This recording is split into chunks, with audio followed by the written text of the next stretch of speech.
কলকাতা শহরের অন্যতম ঐতিহ্যবাহী বারোয়ারি দুর্গোৎসব নলিন সরকার স্ট্রিট সার্বজনীন দুর্গোৎসব এবছর ৯৩তম বর্ষে পদার্পণ করল। এবছরে তাদের ভাবনা রূপান্তর মানে ট্রান্সফরমেশন।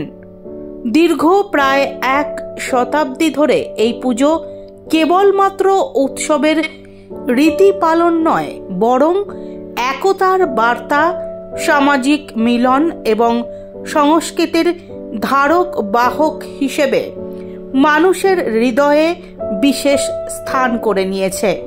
১৯৩২ সালে কয়েকজন স্থানীয় যুবকের উদ্যোগে এই পুজোর সূচনা হয়েছিল। সেদিন থেকে শুরু করে আজও সমান উৎসাহে স্থানীয় বাসিন্দারা, আশেপাশের মানুষ এবং শহরের দর্শনার্থীরা মিলিত হন এই পুজো প্রাঙ্গণে। সময়ের সঙ্গে সঙ্গে বদলেছে সাজসজ্জা, বদলেছে পুজোর ধরন, তবে অপরিবর্তিত থেকেছে ভক্তদের আবেগ ও অনুরাগ। প্রতি বছরের মতো এবছরও থাকছে মনোমুগ্ধকর থিম, শিল্পীদের সৃজনশীল মণ্ডপ এবং শাস্ত্রবিধি মেনে পুজোর আয়োজন। পাশাপাশি সামাজিক উদ্যোগের ক্ষেত্রেও নলিন সরকার স্ট্রিট পুজো কমিটি বিশেষ ভূমিকা পালন করে থাকে, যেমন রক্তদান শিবির, দরিদ্রদের সাহায্য এবং পরিবেশ বান্ধব সচেতনতার মতো কর্মসূচির আয়োজন করা হয়। ৯৩ বছরের এই দীর্ঘ যাত্রা আজ এক ঐতিহ্যের প্রতীক। আগামী শতবর্ষের পথে এগিয়ে চলা এই পুজো নিঃসন্দেহে কলকাতার দুর্গোৎসবের ইতিহাসে এক উজ্জ্বল অধ্যায় হিসেবে চিহ্নিত থাকবে। আমাদের এবার নলিন সরকার স্ট্রিটের ৯৩তম বর্ষ। ভাবনার নাম রূপান্তর। রূপান্তর মানে ট্রান্সফরমেশন।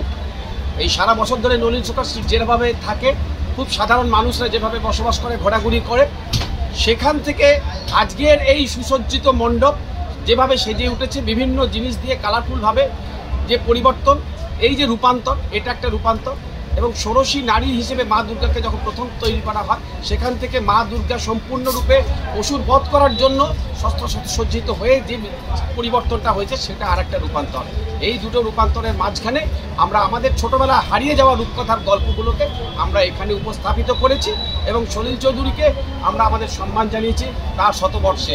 এই সবকটা মিলে আমরা আমাদের এবছরের একটা সুন্দর কালারফুল মণ্ডপ তৈরি করেছি, যেখানে আনন্দে নৃত্যরতা আমাদের মা দুর্গা। বলি, গত কয়েক বছর ধরে যে ট্রেন্ড আমরা দেখছি, তাতে ভারী বৃষ্টি, হালকা বৃষ্টি, কোনো মানুষ কোনো কিছুর সেইভাবে তোয়াক্কা করে না। হ্যাঁ, যদি বৃষ্টি মাঝখানে এসে পড়ে, মানুষ কিছুক্ষণ দাঁড়িয়ে পড়ে, আবার বৃষ্টি থামলে মানুষ পরপর নেমে পড়ে, প্যান্ডেল থেকে প্যান্ডেল ঘুরে ঘুরে বেড়ায়, আনন্দ করে। যদি প্রকৃতি বাদ সাধে, সেক্ষেত্রে কিছু করার নেই। আশা করি এবছরেও এমন বিরাট কিছু ঘটবে না, যেটাতে আবার আমাদের প্যান্ডেল থেকে প্যান্ডেলে ঘোরা মানুষের অসুবিধা হবে। অল্প কিছু বৃষ্টি বাদলা এসব নিয়েই কিন্তু মানুষ রয়েছে। আমরাও থাকবো, মা দুর্গার সঙ্গে আমরা থাকবো। আগামী কটা দিন সকলে মিলে আনন্দ করবো শারদোৎসবে। আপনার নাম? আমি ইন্দু বিকাশ দাস, সহসভাপতি নলিন সরকার।